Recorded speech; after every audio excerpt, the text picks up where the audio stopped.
বা অতীতে সবসময় তেলবাজদের অভাব ছিল না, এখনো তেলবাজদের অভাব নেই। আজকালকার নেতা বা তখনকার নেতাদের কারা নষ্ট করে? আমরা সাধারণ মানুষ নষ্ট করি শুধু তেলবাজি করতে করতে। এখন হয়েছে তেলবাজ সেলফিবাজ। আপনি কোথায় কোথায় তাদেরকে একদম সর্বোচ্চ উচ্চতা পৌঁছে দিবেন, তার ভুলগুলোকে আপনি বলবেন না যে তার ভুল হয়েছে, বলবেন না স্যার আপনি যা করেছেন ঠিক করেছেন, ভুলগুলোও ঠিক করেছেন, ঠিকগুলোও ঠিক করেছেন। এভাবে যতদিন চামচামি করা হবে ততদিন পর্যন্ত কোনো ভালো নেতার জন্ম হবে না। ভালো নেতা জন্ম হওয়ার আগেই আমরা তাকে মেরে ফেলি, তার ভুলগুলো আমরা দূরিয়ে দিই না। আমরা শুধু তাদেরকে দেখলে সালাম দিয়ে হুজুর হুজুর বলি। আমাদেরকে এই মন মানসিকতা থেকে বেরিয়ে আসতে হবে। আমরা ভুলকে ভুল বলবো, ঠিককে ঠিক বলবো।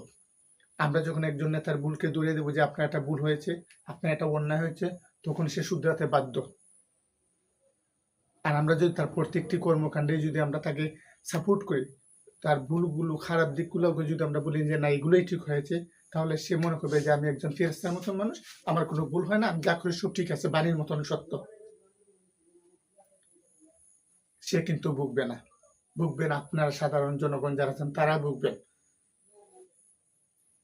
তারা ভুগবেন, আপনারা নিজে ভুগবেন, কারণ আপনার প্রতিটি পদক্ষেপকে ঠিক বলেছেন। আপনারা যখন ঠিক বলেছেন তাহলে তো সবকিছু ঠিক, তাহলে তার শুধরাবার তো কিছুই নেই।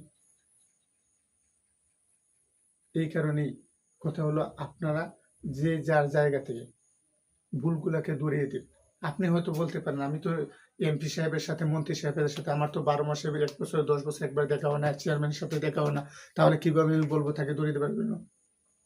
এখন এই সময় সবার হাতে ফেসবুক আছে, ইউটিউব আছে, টিকটক আছে, সোশ্যাল মিডিয়া আছে।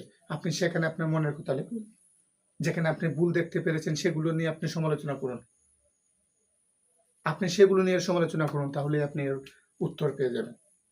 এবং আপনার সমালোচনা করার জন্য যদি পলিটিশিয়ান যারা আছেন, নেতা যারা আছেন, তারা যদি একটুকু পরিবর্তন আসে তাদের মনের ভিতরে, তাদের একটু ভুলগুলো যদি শুধরে নেয়, তাহলে আপনি উপকৃত হবেন, ওনারাও উপকৃত হবেন, আমাদের দেশটাও উপকৃত হবে, সাধারণ জনগণ উপকৃত হবে। আমাদেরকে তাদের ভুল ধরিয়ে দিতে হবে, শুধু কথা কথা হুজুর হুজুর করলেই হবে না। মনে রাখতে হবে সৎ সাহস নিয়ে যারা এগিয়ে চলে তারাই এগিয়ে চলে, তারাই সফলতার শীর্ষে যায়। আর যাদের সৎ সাহস নেই, যাদের সমালোচনা করার মতন মন মানসিকতা নেই, কিংবা সমালোচনা করতে ভয় পায়, তারা কখনো এগিয়ে যেতে পারবে না।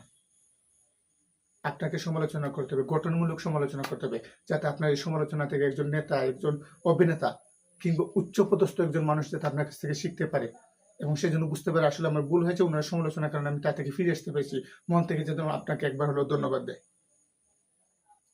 তাহলেই তো আমাদের একটা সুন্দর দেশ হবে, আমাদের একজন সুন্দর নেতা হবে।